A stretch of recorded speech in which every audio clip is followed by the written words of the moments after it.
Alors au niveau national, je dirais tous les territoires ne sont pas identiques. Il y a des territoires qui accusent le coup beaucoup plus que d'autres et il y a en quelque sorte un marché qui est assez différencié. Nice par exemple est une ville qui affiche encore une santé d'exception avec des progressions de valeur depuis le début de l'année de 4%. Ce qui n'est pas le cas dans d'autres villes, des grandes agglomérations françaises qui accusent des baisses de 5 à 6%. Paris on est à 8 à 9% de baisse. Je dirais depuis sur une année lissée. Donc c'est dire que le marché est en train de se réguler, est en train de se réadapter, à contracter et confronter notamment à cette hausse subite des taux d'intérêt qui ont impacté tous les ménages français. Vous parliez de turbulence et de ne pas avoir trop d'inquiétude en fait finalement. Non, c'est un marché turbulent parce qu'il compromet la capacité d'emprunt des ménages français. Mais en réalité, la valeur n'est qu'un repère dans le temps. Un acheteur qui vend aujourd'hui plus cher, hier qui vendait plus cher devait acheter plus cher et demain confronté à une nouvelle situation de vendre moins cher et acheter moins cher. Évidemment, la problématique n'est pas là. Elle met en danger et en péril les accédants à la propriété qui ont recours au crédit de façon plus importante et qui doivent composer avec des taux d'intérêt élevés qui ont été multipliés par 4 en 18 mois et 5 en 24 mois prochainement. Donc c'est-à-dire que c'est un effet déflagrateur et un effet destructeur du pouvoir d'achat des ménages français. Est-ce qu'il y a un soutien de la part de l'État, du gouvernement en faveur des métiers de l'immobilier ? Il n'y a pas de prise de conscience aujourd'hui de l'État, de moins suffisante pour pouvoir amener des améliorations et faire des propositions. Mais surtout aussi, l'État est confronté à un budget et qui est lourd d'un endettement de 3 000 milliards et un portage de la dette de 75 milliards d'euros par an et un déficit budgétaire de 140. Donc c'est-à-dire qu'on ne peut plus espérer sur un abondement de l'État pour soutenir l'accession à la propriété. On espère peut-être avoir des taux d'intérêt bonifiés. Bruno Le Maire l'a annoncé en 2025, mais pour 2024, il faut composer avec ce nouvel environnement. Alors pour pallier à ce manque de soutien de l'État, vous aviez des propositions, notamment en termes de portabilité, de transférabilité. Est-ce que vous pouvez nous en expliquer un peu plus ? Oui, portabilité, transférabilité, ce sont des techniques qui existent déjà mais qu'on a actualisées.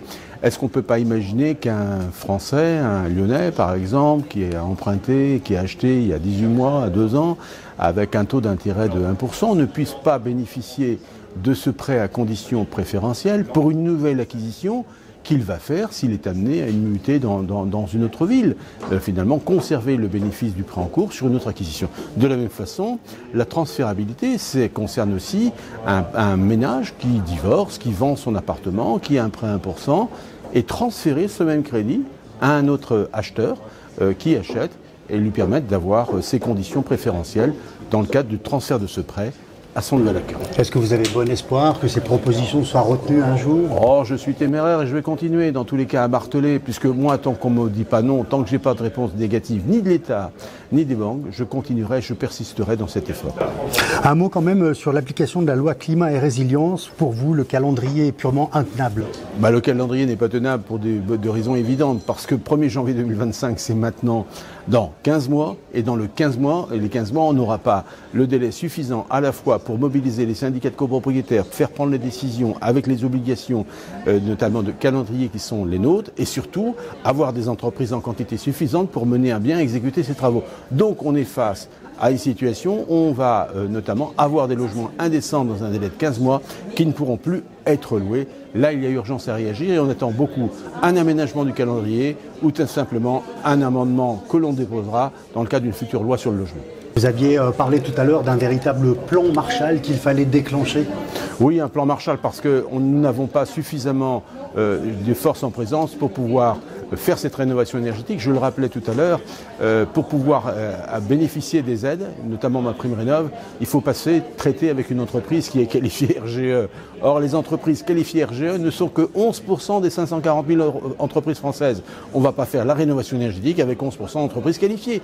Il y a là un véritable dilemme et un enjeu à aussi modifier ce secteur d'intervention. Vous êtes prêt à mobiliser l'ensemble des chambres professionnelles sur l'ensemble du territoire ? C'est mon rôle parce que de toute façon les conséquences de la loi climat et résilience et notamment la rénovation énergétique, elle impacte tous les secteurs, que ce soit la copropriété, la monopropriété, les secteurs touristiques, les secteurs industriels, les grandes agglomérations et les campagnes rurales. C'est là aussi qu'il y a le plus de F&G dans des secteurs où l'immobilier ne vaut peu cher. Que faire avec une rénovation de 750 € quand vous avez un bien immobilier qui en vaut 1200 ? Il y a un problème. On vous sent déterminé en tant que président. Le combat continue. Oui, le combat continue, c'est mon rôle, c'est ma fonction. Et de toute façon, c'est la stratégie et l'axe que je conduirai pendant les 4 années qui me restent.